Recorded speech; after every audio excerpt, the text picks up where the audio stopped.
Olá para você, amante do direito civil, que é apaixonado pelo direito civil, direito digital.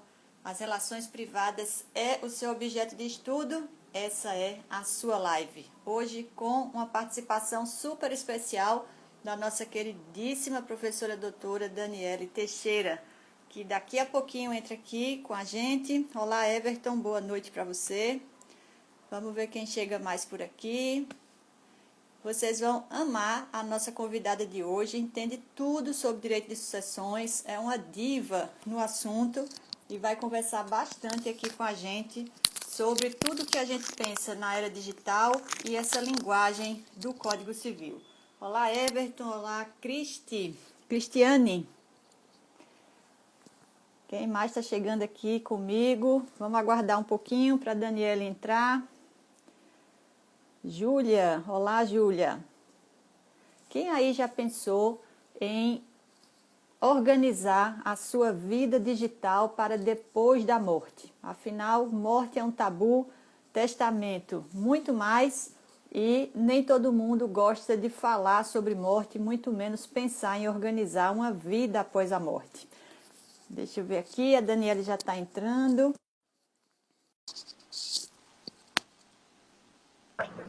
Olá, Geraldo. Olá, queridíssima. Tudo Oi, bom? tudo jóia. Gente, nossa amiga Daniela Teixeira, a diva do direito das sucessões. Essa mulher sabe tudo e mais três coisas. E eu estou nervosa, porque eu tenho muita Ah, pergunta para fazer. Eu estava imagina. dizendo antes que Daniela colocou o direito das sucessões na pauta, porque não sei se você achava a mesma coisa, Daniela, mas as sucessões andavam meio mortinha no Código Civil. Com E aí, certeza. você vem aí com a turma boa, que é a Lívia Leal, Ana Luísa Nevares, e estão resgatando, colocando na pauta do dia um assunto tabu, um assunto que a gente tem medo de falar, mas que é o encontro inevitável de todos nós. E a era digital, mais do que qualquer outra, está nos mostrando que existe até vida após a morte. Então, Dani, a palavra é sua, suas considerações iniciais. Vou deixar só uma provocaçãozinha. Você acha que esse mundo virtual modifica essa visão nossa sobre os bens? A gente pode ou deve ver o patrimônio da mesma forma do mundo analógico? O que é que a era digital muda nessa forma de ver o mundo e que vai desvalar lá nas sucessões? Então, a palavra inicial é sua. Verilda, primeiro queria te agradecer o convite. Muito obrigada. Desculpa o atrasinho. Até a Ana Luísa mandou aqui, Dani, a tua live com a Verilda agora. Eu falei, estamos atrasadas. Não sei se ela já entrou, eu tirei os óculos para não refletir. E aí eu Eu não não vi ainda. acompanho muito aí as perguntas. Mas, com certeza, primeiro agradecer muito mesmo o convite. Daqui a pouco também vou chamar você para fazer lá no Em Pauta, porque já aviso a todos que a Vamos lá. Everildo está vindo no tomo 2, com um artigo Isso. super quente, um pouco sobre o que a gente vai tratar aqui hoje, né? Mas, com certeza, eu acho, sabe, Everildo, sobre a sua provocação, eu acho que nós, nós não temos, a sociedade, nós não temos dimensão do potencial nosso digital. Eu falo até por exemplo, quando eu tenho filhos que já são adultos hoje, mas tenho 30 e 32 anos, mas quando eles começaram a ter internet, divulgar fotos, exposições excessivas, coisas naturais da idade, mas sem dimensionar o poder que isso é na internet, que é uma eternização. E aí, já entrando no assunto da gente. Então, eu acho que, primeiro, a sociedade não tem dimensão do que é esse poder digital, dos bens digitais. Eu acho que, primeiro, precisa ser uma conscientização que isso tem efeitos pós-mortem.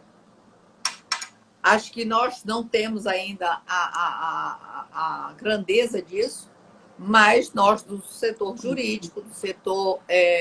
Acho que é a Ana que entrou aqui agora. Ana Luísa acabou de entrar. Aí, Um abraço, Ana acabei de Luísa. falar, Obrigada Ana, pela que você presença. A gente acabou de falar em perguntou. você, hein? E falar você como grande referência do direito das Exatamente. sessões dessa nova geração. né? E é um nosso norte, no sentido, sempre foi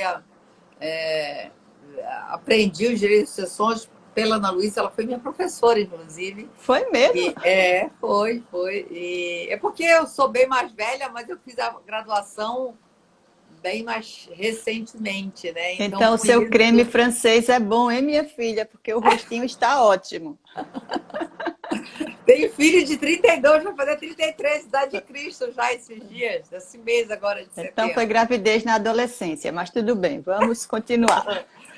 Vamos lá. Então, em função dos bens, com certeza eu acho que falta uma noção. E, por outro lado, eu acho que veio uma pergunta maior, né?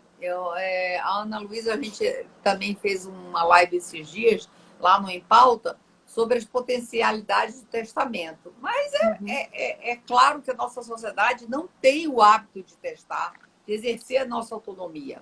E os bens digitais, que vêm nessa herança digital, que o nome, a nomenclatura, eu sempre gosto de fazer uma adequação, que o nome é errado e tudo, é dos efeitos disso, porque isso mistura muito com direito autoral, um pouco direito de imagem, né? Então tem interrelações, tem a questão patrimonial, existencial, as relações dúplices. Então,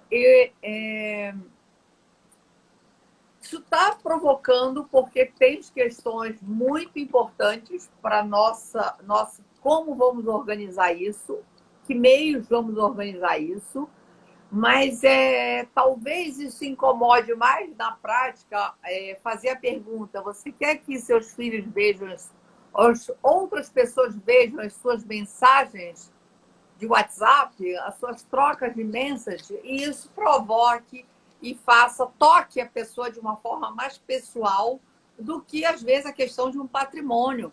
Mas que isso também está sendo mudado. Eu acho que com esse fôlego da questão dos bens digitais, vem fortalecer esse movimento que já está das novas famílias, que eu acho que o que provoca muito isso são as composições das novas famílias.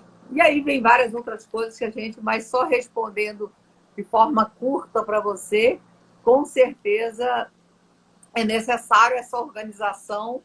E aí eu acho que a gente tem que questionar o que é essa organização, como se faz essa organização, que bens são esses, de que tipos de bem nós estamos falando, que efeitos isso tem pós-mortem, né? Então, Exatamente. E você acho fala que uma coisa é o aí, nosso bate-papo hoje. e você me dá aí uma palavra excelente, que são novos bens, é uma expressão que eu tenho usado muito desde o meu livro lá do meu doutorado. Antes de falar disso, deixa eu dar um oi aqui para Marcos Erra, que está dizendo que é todo ouvidos, então qualquer dúvida a gente já pode perguntar a ele, porque esse rapaz é um vade-mecum, né? Tem tudo isso na cabeça dele, mais 3 coisas. Qualquer dúvida, mande a pergunta que Marcos resolve. Mas a questão, Daniela, que me toca muito, desde essa minha pesquisa mais profunda, que é o doutorado, é como está existindo uma descorporificação dos bens. E na seara, por exemplo, dos cartórios, a gente vê uma despapelização, que é uma palavra usada, está mais na moda agora do que descorporificação, mas eu acho que a ideia é essa. A gente está passando, nesse século XXI, a viver numa era pós-papel. Nós registramos a vida em papel e agora nós registramos tudo em nuvem. E para a gente que assim já passamos dos 32, nós vivemos as duas eras, então nós conseguimos ver a diferença. A garotada que está chegando agora, essa geração milênio, ela já nasceu no digital. Então, os filhos dessa geração não vão sequer ter referência da lembrança do que é algo corpóreo. E aí a passagem desses bens do corpóreo para o incorpóreo traz uma nova forma de experienciar o mundo. Então, se eu experienciava tudo no corpóreo, a minha acumulação de bens e de riqueza era no corpóreo. Então, o que é que eu tinha para a minha sucessão? O que eram as minhas riquezas para deixar para o sucessor? Era tudo corpóreo. Mas aí começa essa vida híbrida, um pouco no corpóreo, um pouco no incorpóreo, e quem vive mais no analógico ainda tem dificuldade de entender o que é esse patrimônio que está no digital.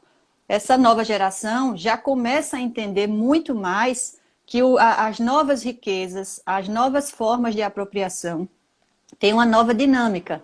Então, tudo que você vai deixar estará no digital. Então, a minha grande questão é essa: a gente está vivendo uma nova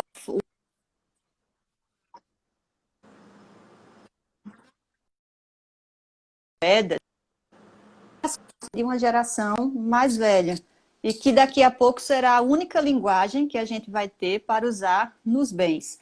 Então, você acha que esse momento de transição vai bater forte ali na porta do direito sucessório ou o Código Civil ainda vai resistir muito para tomar uma providência e legislar mais especificamente sobre esses assuntos?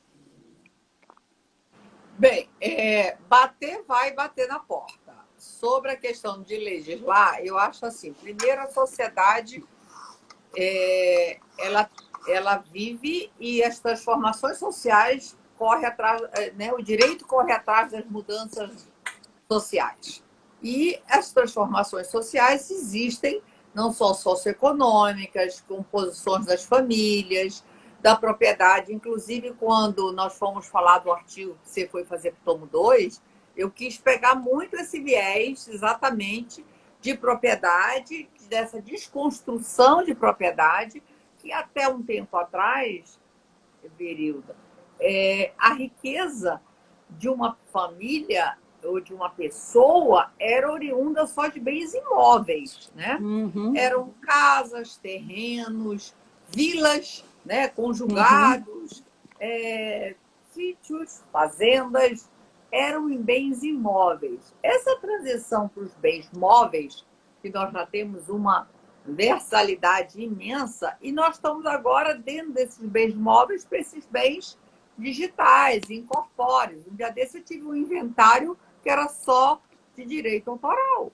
Era uma pessoa que morreu até em Recife, foi só uma consulta, porque na verdade o inventário teve que ser em Recife, mas ela morreu até passando necessidades e ela tinha sido uma das autoras de uma música que tinha sido gravada por Gilberto Gil e tudo. Uau. E ela não tinha em vida, morreu até passando uma certa necessidade e estava nas gravadoras lá os direitos autorais dela e ainda ia ter até aquela música entrar em domínio e tudo mais. Então, já começa disso, de você ter que gerenciar não só o direitos autorais até então, mas o para frente, o que você vai ter que ter essa projeção. A digitalização, hoje em dia, o Marcos, né, dando aula um dia desse aí, até em Recife, no Instituto Luiz Mário Moltini, nós estávamos falando sobre essa questão também de como organizar esses bens digitais, né? Como também a gente... Mas eu acho que isso chama a atenção, mas a gente tem ainda... E o Marcos, em uma das lives que a gente andou fazendo muitas coisas em conjuntos, ele chamou a atenção do codicilo. Uhum. Eu acho que, por exemplo, o nosso tema, temos que falar de planejamento sucessório, né? Eu acho que assim, é o tema da live do Novos Bens. Planejamento sucessório é uma nomenclatura que se utilizou atualmente, mas para uma coisa que nós já fazíamos há muito tempo. Só que esse nome veio em função mais recente da gente precisar oxigenar a forma dessa transmissão de bens pós-mortem, mas que você pode fazer grande parte com instrumentos intervivos. Uhum. E a questão digital, enquanto é intervivos, tudo bem, mas que efeitos a gente dá para esses novos bens? De que bens nós estamos falando? Eu acho que quando eu e você falamos, às vezes, inclusive em nomenclatura, vem uma tecnologia, um dia desse eu estava fazendo uma live ai, você já me lembra o nome dele, uma nomenclaturas que, às vezes, as pessoas não sabem. Ou exercem, seja jogo, botar crédito em um jogo, ou ter isso, ou moedas criptografadas. As pessoas fazem já disso de uma forma tão natural, milhagens. Quantas fidelizações não temos planos? Quantas? De milhagens, de quantas companhias, quais companhias, é supermercado, é isso e aquilo. Você vai adquirindo, e que isso é uma questão de marketing, né? Quer dizer, é uma questão e você vai abrindo seus dados. Para quem conhece tecnologia, sabe que o mundo, você vai fazendo bem mesmo filme, a gente vê tecnológico, aí touch, vendo. Quem trabalha nesses computadores de redes de dívidas ativas e tal, é um mundo. Você vê a sua vida muito mais devassada, inclusive por todos os controles eletrônicos que nós temos na nossa vida. Cada passagem de cartão de crédito, de débitos. Então, assim, as pessoas não têm essa consciência, eu acho, de tudo que você faz. Ah, para ter desconto aqui, você vai fazer uma fidelização no supermercado. Você vai em outro e assim por diante. Você vai tendo toda a sua vida sendo digitalizada. E você vai incorporando também bens digitais disso. Fora o Instagram, minhas mensagens, meus e-mails, quem vai administrar isso, como vai ficar, como você quer que isso seja organizado. Então, assim, nós do direito estamos correndo atrás dessa sociedade que é muito mais rápida que mudanças legislativas. Eu não vejo mudanças legislativas transformadoras a curto prazo, desde seja questões legítimas, de outras questões. Nós temos, dentro do possível, por que o planejamento sucessório se tornou importante? E aí eu acho que o marco do Código de 2002 teve duas consequências muito grandes para cá. Primeiro, tornar o cônjuge herdeiro necessário. Então, hoje, nós não temos um regime de bens que não tenha comunicabilidade em maior ou menor grau no caso de sucessão, né? No caso da morte. Então, isso é um fator do planejamento sucessório surgir, que é uma coisa, uma interdisciplinaridade em várias áreas, não só do direito civil, que você tem que sair da sucessão, você tem que sair da casinha do direito do livro quinto e em várias partes do direito civil, em capacidade, parte geral, contratos, obrigações que é a base de contrato, contrato de seguro, de doação, vai em direito das coisas, em propriedade, usufruto, direito de família, regime de bens, filiação, enfim, né? Nós vamos em todas as áreas, você vai em outras áreas de direito societário, empresarial, tributário, direito internacional privado, cada vez mais nós estamos tendo elementos internacionais em família e em sucessões, tá? Não é só num ou no outro. E em áreas que eles do direito internacional privado não têm conhecimento, porque são questões existenciais que extrapolam muitas vezes, eles não podem fazer, não é um contrato que você vai ser regido por lei tal, então você tem que entrar em toda uma questão. Muitas vezes as pessoas falam direito internacional, uma lei internacional, não. Direito internacional privado, cada país tem a sua legislação de direito em relação ao direito internacional privado. Então, e cada vez mais com o desenvolvimento desse aparelhinho que a gente está aqui falando, a comunicação, as distâncias se diluíram, né? O mundo diminuiu. Então, com isso, antes da pandemia, você tinha uma circulação de pessoas e riquezas muito maior, você tinha convívios tecnológicos. Meu filho mora nos Estados Unidos e eu tenho uma filha que mora no interior de Minas. Eu falo da mesma facilidade com um com o outro, né? E essas distâncias, o mundo se tornou uma pequena aldeia conectada. Mas a tecnologia, esses acessos fazem muito você ter casamentos, guardas, divórcios, alimentos e também sucessões. Então, e já que estamos falando em legislador, Dani, a gente tem que pensar numa coisa. Eu perguntei para você se o legislador ia acompanhar ou não com essa batida na porta lá do Código Civil. Mas o que a gente vê enquanto o legislador não bota o dedo na nossa vida privada, nos resta autonomia. E nada melhor do que lembrarmos que somos gente grande e que nós podemos exercer essa autonomia.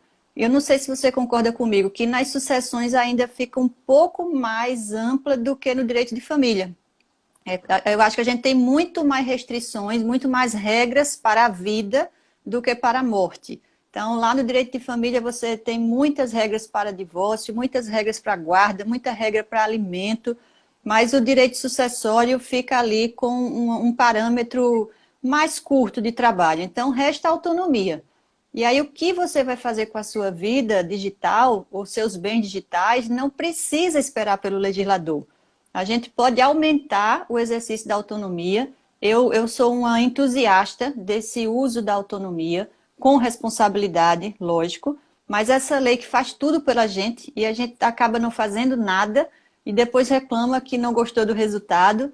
Então, você acha que o brasileiro precisa lembrar que ele tem uma autonomia para usar e que ele deve usar, ou você acha que essa autonomia é uma coisa ruim, porque a gente não sabe o que faz e o legislador é que tem que fazer mesmo? Como é que você vê isso? Não, eu vejo que a gente tem que exercer sim a nossa autonomia.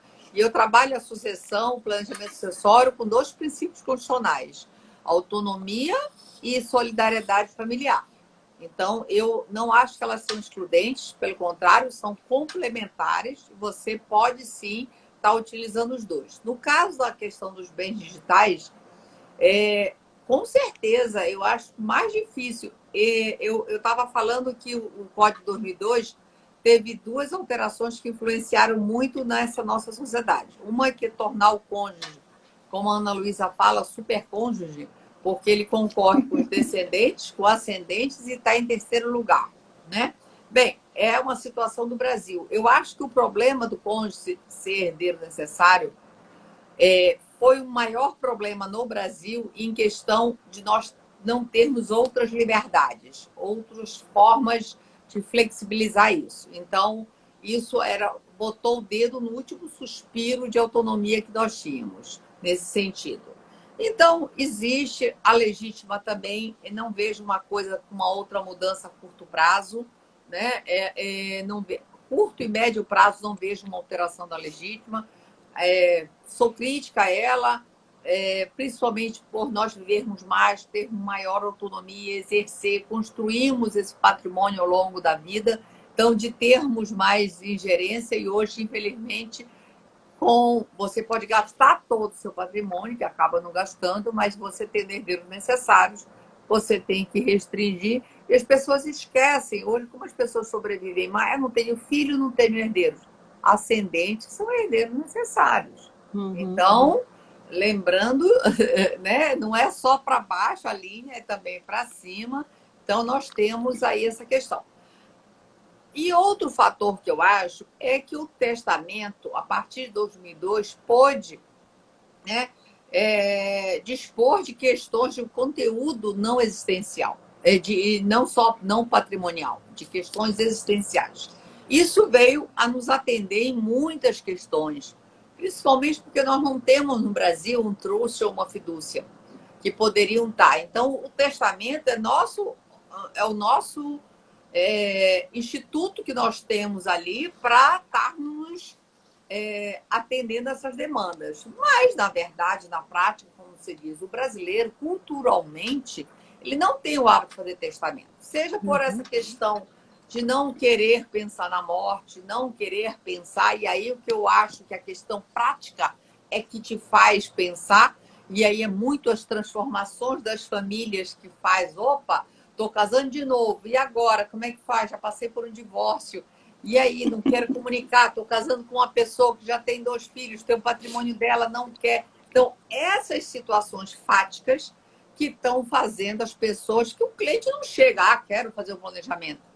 Ele, às vezes, vem com uma consulta de uma coisa, de outra, que, no fundo, o cenário é aquele, né?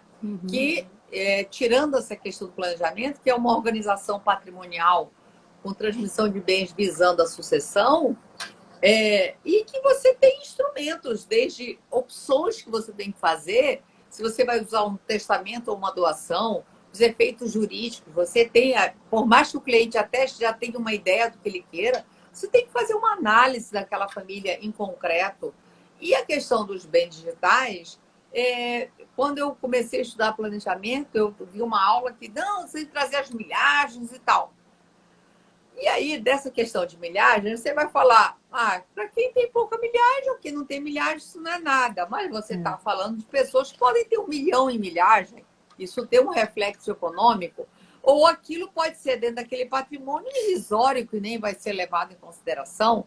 Então, tem questões que 100 mil milhas, 200 mil milhas, sei lá, seja um valor que tenha a compor aquele patrimônio, ou pode ser que não, né? Então, assim, você tem como deixar, transmitir isso ou não, isso vai ser levado em conta.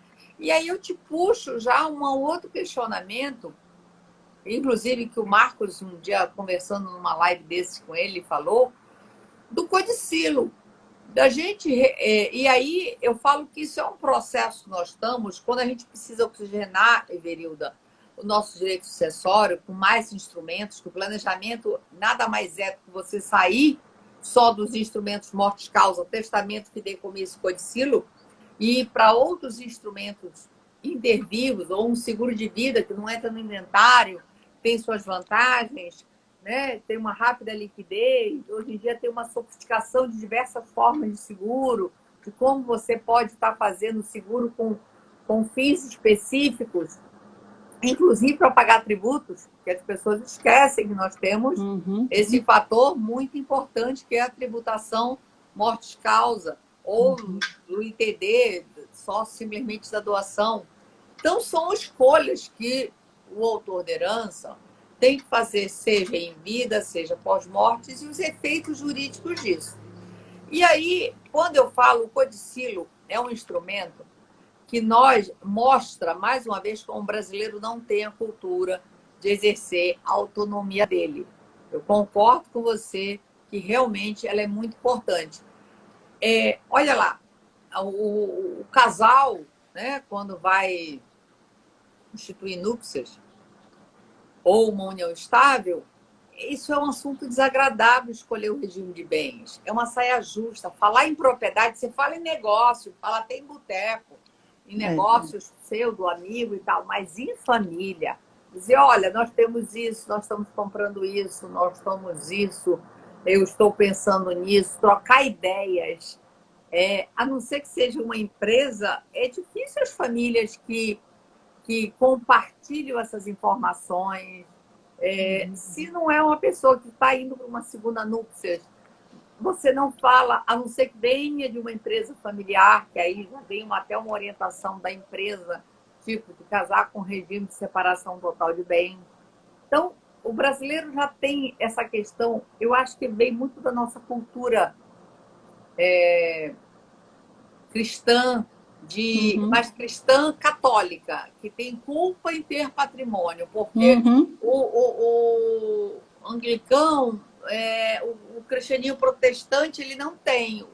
O trabalho, o dinheiro dele vem resultado do trabalho, ele tem até uma ética, ele valoriza, ele expõe a riqueza, porque aquilo é resultado de um trabalho. E a graça divina, né? Quanto mais ele acumula, porque Deus abençoou e ele tem que multiplicar a graça divina, que o seu Max Weber fala tão bem disso naquele livro, A Ética do Capitalismo, que é muito interessante. Exatamente. E já no católico, não, é muito culpa do que tem e assim por diante. Por exemplo, eu fui estudar testamento e fui ver que era um hábito da sociedade, no período oitocentista, de fazer testamento. Mas não porque você queria, era simplesmente que tinha uma parte, inclusive, formal do testamento, que era a parte espiritual. Que era quantas igrejas, missas você deixa, bens para a igreja. Aí é reflexo da Idade Média, né? Das confissões, das doações e assim por diante. E ali era reconhecimento de filhos, filhos da escrava tal, é meu filho. E aí você ia, inclusive as pessoas solteiras faziam testamento, mas era você pagando o lugar no paraíso de outra forma, de outra nomenclatura, né? Então, isso porque quem controlava antes da República o nascimento e a morte era o Estado.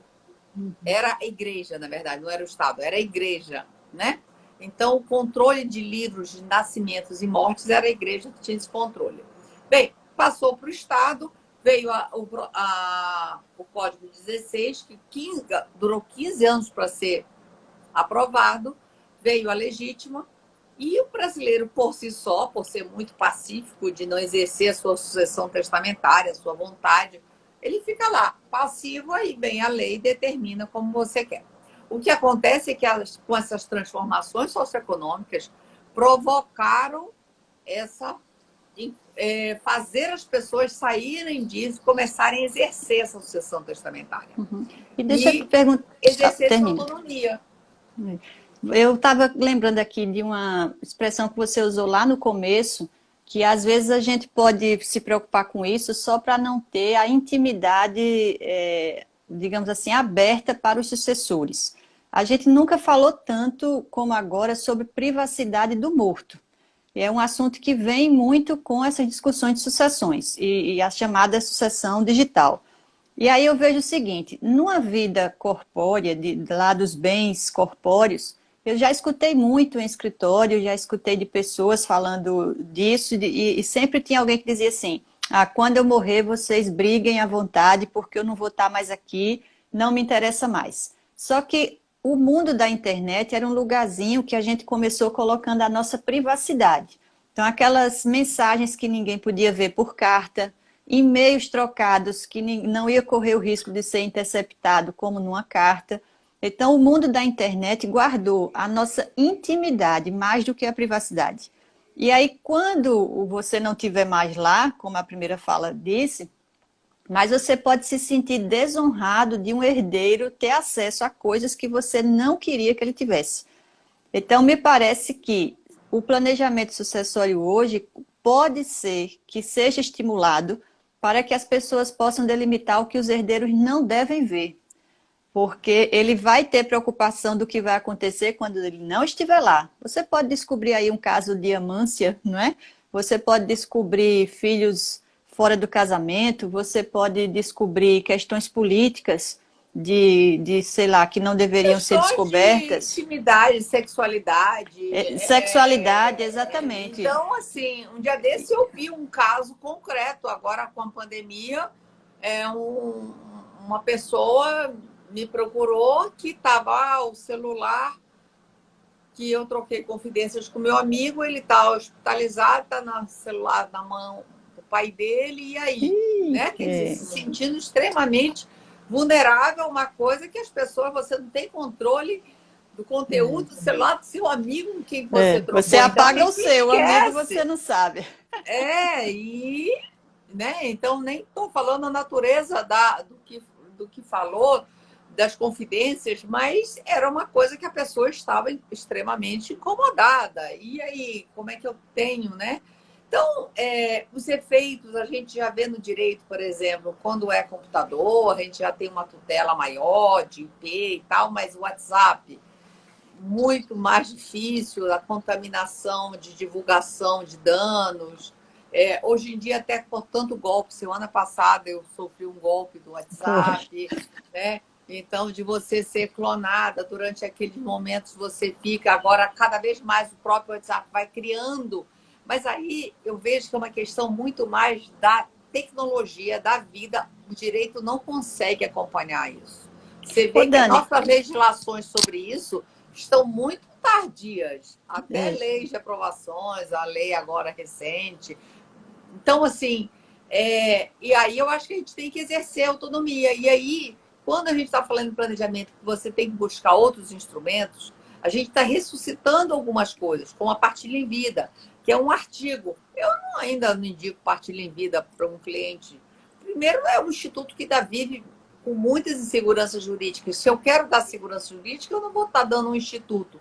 Tem casos que ele pode vir adequar, você está entrando numa nova núcleo, você não quer uma comunicabilidade, cada um faz uma partilha em vida. Mas, assim, são casos específicos. Mas, com isso, a gente está revitalizando o fideicomisso, que está com um projeto que é um ótimo instrumento, que é uma terceirização, que pode se, inclusive, utilizar para bens digitais, de repente, você deixar com terceiros a administração, aqueles bens. Então, de repente, também temos que estar pensando nisso. E como o próprio codicilo. Eu acho que o codicilo, que o Brasil é um dos poucos países que ainda tem esse instituto, a gente não tem que ver ele como um peso ou uma sem utilidade. Eu acho que a gente tem que revigorar os institutos. A gente tem que revitalizá-los e utilizá-los de uma melhor forma. E o interessante, Dani, é que se a palavra testamento é muito popular, codicilo não é. Até nas faculdades, quando a gente vai dar aula de sucessões, aí vai falar em codicilo. Os meninos franzem assim o Que olho, palavrão é que esse? nome. É, eles acham um pouquinho engraçado, porque nunca ouviram falar. Então, se é um instrumento muito mais simples, sem a formalidade do testamento, e não se tornou popular, só se tornou popular a expressão testamento. Mas aí eu vou trazer uma outra questão para você. A gente está vendo aí, se o brasileiro não exerce a autonomia que tem, o legislador também está lento. As empresas tecnológicas e as plataformas vêm nos estimulando a uma organização também de uma maneira informal, para não dar muito trabalho, que é o tal do contato herdeiro. Eu acho aquilo um verdadeiro planejamento sucessório, não sei se você vai concordar comigo, porque a empresa dizendo, olha, é só um clique, vai aqui nas configurações e diz uma pessoa que você menciona aqui que vai ser acionada quando nós detectarmos que você morreu, para que ela faça ali uma administração inicial ou que continue ou não a página. Eu diria que é um verdadeiro administrador da vida digital após a morte. Lá no artigo que eu escrevi para o volume 2 do livro da coletânea da arquitetura do planejamento sucessório, eu falo disso, a importância de um administrador digital, porque ele tem um conhecimento que o inventariante pode não ter. E a pessoa pode ter essa intenção. Olha, eu quero alguém para reger todo o meu patrimônio físico, e esse aí é o inventariante, mas eu tenho aquele amigo que vai entender muito mais da minha vida digital e não entende nada dos meus negócios. Então, eu teria o inventariante e teria essa pessoa. As plataformas, de certa forma, nos ajudam a ter essa pessoa. Pelo menos naquela plataforma, aquele seu amigo vai poder ingressar, quem sabe até deletar algumas coisas que você já determina que não fique a amostra dos herdeiros. Então, ele faz ali uma administração inicial, mas eu queria a tua opinião sobre essa ferramenta das plataformas nos darem esse administrador, que é o contato herdeiro, se isso não já é um estímulo para um jeito informal e descolado, sem o tabu da morte, para a gente começar a planejar as nossas redes sociais aí depois da morte. Primeiro, acho Ó, essa ideia ó, a Ana Luísa fantástica. gostou do administrador digital, Gostou. que bom. Mas aproveitando e respondendo a Ana Luísa, eu vi um dia desse, encontrei um codicilo em São Paulo de 1.200.000 euros, Ana. Uma Era de bagatela. pequena monta Uma referente ao bagatela. patrimônio da pessoa. Então, Ana, eu acho que a gente tem que pensar pequenas montas em cima daquele patrimônio. Será que a gente não atenderia várias outras questões? Eu acho que é um fator cultural, Ana. E isso foi, sabe como é que foi esse codicilo? Um simples e-mail, reconhecido pelo TJ de São Paulo. Né? Uau. Um e-mail onde a pessoa dizia que o dinheiro de uma conta específica ficaria para fulano de tal. Nós estamos falando de uma conta de 1.200.000 euros. Né? Então, lógico, aquilo era um patrimônio gigante, mas é que a gente só pensa isso, a pequena monta, pequena monta. Eu fiz um codicilo sem saber da minha bisavó. Ela chegou e disse, minha filha, essas taças eu quero deixar para fulano, essa imagem de santo para Beltrano, aquele quadrinho ali para não sei quem que gosta, para as netas. Ela foi, eu fui fazendo intuitivamente, mas isso a gente está acostumado com isso. Mas é pequena monta dentro de um patrimônio seu. E a gente pode, de repente, revigorar e muito. Da mesma forma, a sua ideia do administrador digital, vamos supor, quando você tem no testamento a questão de ter um administrador para os bens do patrimônio de uma pessoa e outra para a questão existencial, para ser o curador do cuidado daquela questão, você já não consegue fazer isso pelo testamento? É o nosso instrumento. Que a gente tem hoje é esse. Então, por que não utilizar para o bem digital? Eu acho que isso é muito... Porque entra dentro dessa esfera, e aí você tem não só a esfera só de existencial, mas também dessa esfera dúplice da coisa, da situação. Então, Pois é. a gente tem que explorar de outras formas o que nós já temos por lei. Porque a gente não pode ficar sentado esperando modificações legislativas. Então, a gente tem que fazer interpretação de instrumentos que temos dentro dessa forma. entendeu? Pois é, eu estava vendo aqui, mandar um abraço para o nosso amigo Gabriel Honorato, que entrou aqui, também escreve bem sobre direito das sucessões, fez um mestrado aí em herança digital, e era num artigo dele que eu estava lendo com a Lívia, quando existe aí um interesse conflituoso entre o decujus e os herdeiros. Por exemplo, um perfil digital que tenha valor econômico e que o herdeiro possa não querer continuar, e outro herdeiro deseja continuar. E aí fica esse conflito entre uma coisa que era muito valorada pelo decujus em vida e o herdeiro quer finalizar. Então, de repente, esse administrador digital é uma pessoa que vai Mantém o ficar ali interesse, seria um no intermédio. administrador e até de uma empresa, de um negócio que um filho não quer tocar o negócio da família. Você não vai Exatamente. precisar do administrador, tornar aquilo uma empresa, ou que não seja empresa, mas fazer essa organização da mesma forma. E Mas eu eu vou vi te dar, aqui. Dan, vou te dar um Ah, exemplo específico que me chama muita atenção. Você sabe que a minha tese de doutorado falou muito em bens difusos, como a nova forma de pertencimento que vem aí desmistificar a propriedade privada, essa forma exclusiva. Aí eu fico imaginando, numa sucessão que você tem basicamente bens individuais de valor monetário, de interesse dos herdeiros, mas você pode ter bens difusos. Você imagine uma sucessão hoje de uma pessoa que possamos igualar um Ponte de Miranda. Aí ele deixa lá aquela obra, todo mundo está esperando aquela publicação, mas o herdeiro diz assim: não quero mostrar para ninguém, acho que não precisa publicar, acho que a honra de papai e a memória deve terminar aqui, e a sociedade esperando. Pode ser uma obra jurídica, pode ser a descoberta de uma vacina. Imagina alguém que descobriu a vacina do Covid e morreu. E está lá e a pessoa de pirraça, por ideologia até religiosa, diz: eu não vou publicar porque acho que isso é uma gripezinha. E de repente você tem um interesse social grande naquele bem que está guardado na forma digital, e o herdeiro não entende o valor daquilo como a sociedade entende. Vamos imaginar aí um filho desse falecido que diz: eu não dou valor a isso, eu não conheço esse universo de papai. De repente, um filho que nem tinha muito contato com o pai é o único herdeiro. E aí você tem um prejuízo social, porque não se tem como impelir o herdeiro a fazer a continuidade daquele patrimônio digital de interesse social. Então, acho que é uma temática que vai tocar nas sucessões, porque o meu foco foi estudar nos direitos reais, mas eu comecei a perceber como esse assunto toca todo o direito civil. E nas sucessões eu tenho visto isso, que os bens digitais têm uma esfera difusa e esse assunto precisa ser levado para o direito das sucessões. E me faz lembrar o caso do Vladimir Nabokov, na Rússia, que era um grande literário que escreveu aquele livro Lolita, que criou essa expressão da menina, não é noviça que a gente chama, como é que chama aquela menina nova que é sensual? Alguém lembra aqui pra gente? A é, ninfeta. é, Pronto, ele criou essa expressão ninfeta num livro chamado Lolita. E ele disse, pediu à esposa que o último livro que ele estava escrevendo, ele já estava doente, ele achava que não ia terminar antes de morrer, a doença estava avançando muito, e ele fez a esposa prometer que não publicaria o livro após a morte. A esposa, e que queimaria os originais, para não correr o risco de ser publicado, porque ele era muito perfeccionista e não queria que isso acontecesse de jeito nenhum, a publicação. A esposa, muito devota, não publicou, mas não queimou. Quando a esposa morreu, o manuscrito foi para o filho.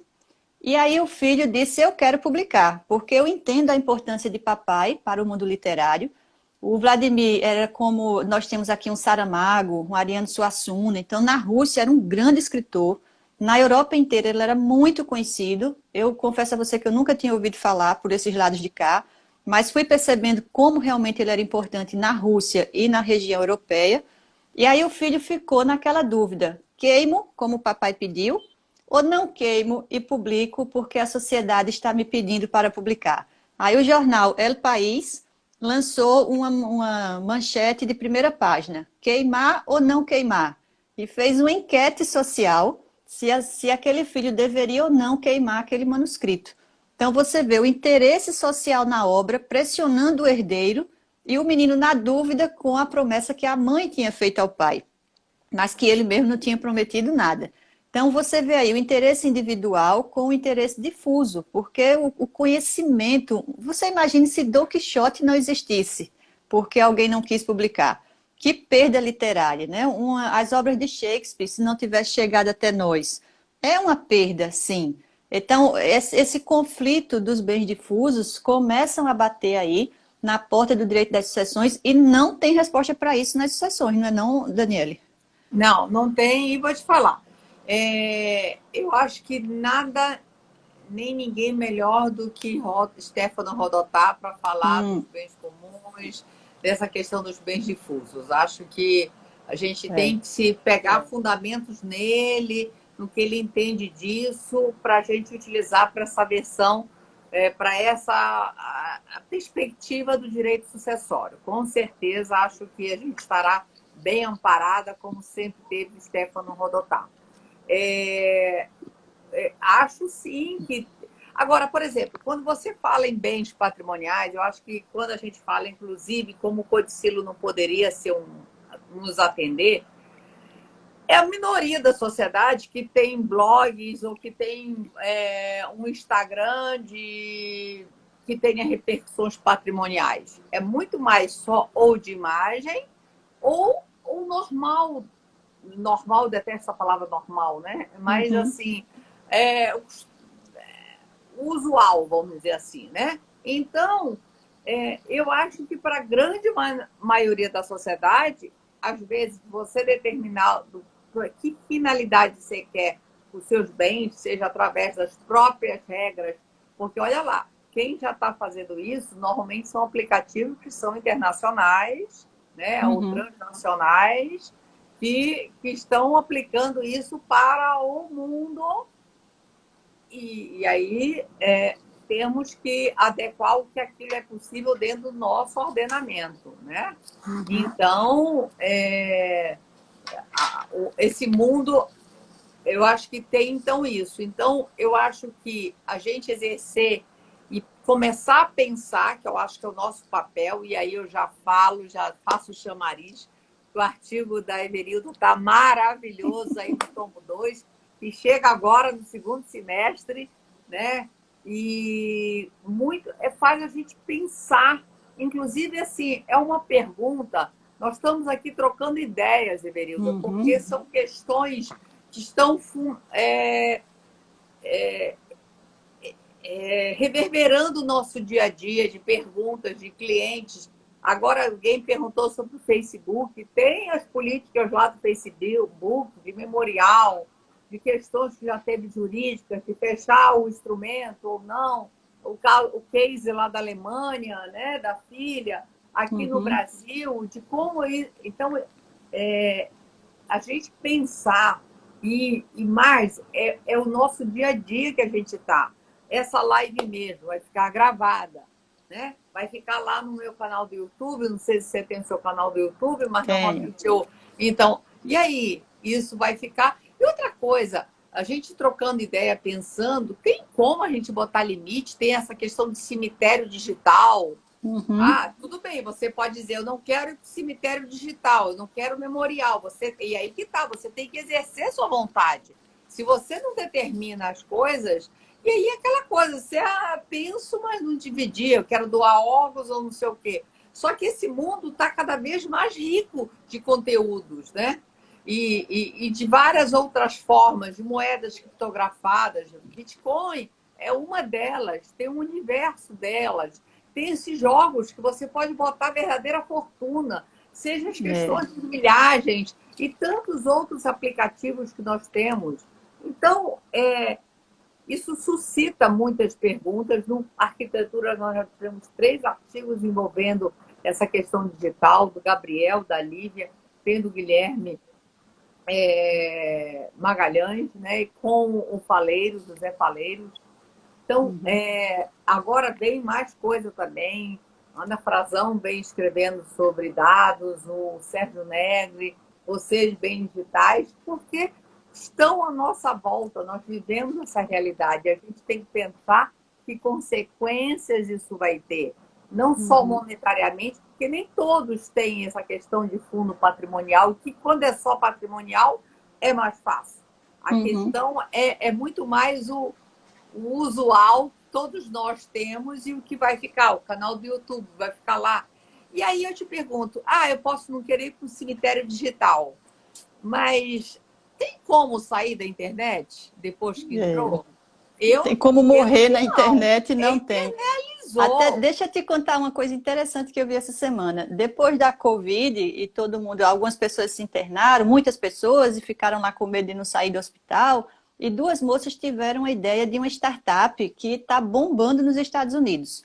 Você preparar tweets e publicações na plataforma que você quiser, para que sejam publicados caso você morra de Covid. Elas pensaram para o Covid, mas as pessoas estão aderindo independente de estarem doentes, porque gostaram da ideia. O que eu diria para as pessoas no dia da minha morte? Como eu me despediria delas? Para quem eu queria deixar uma mensagem especial que eu não tenho coragem de dizer agora?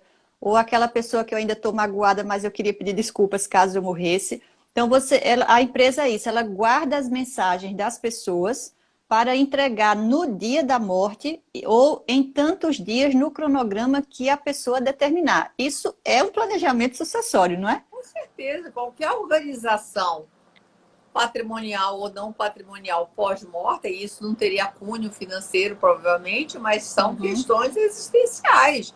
São organizações que você está tendo pós. É uma organização.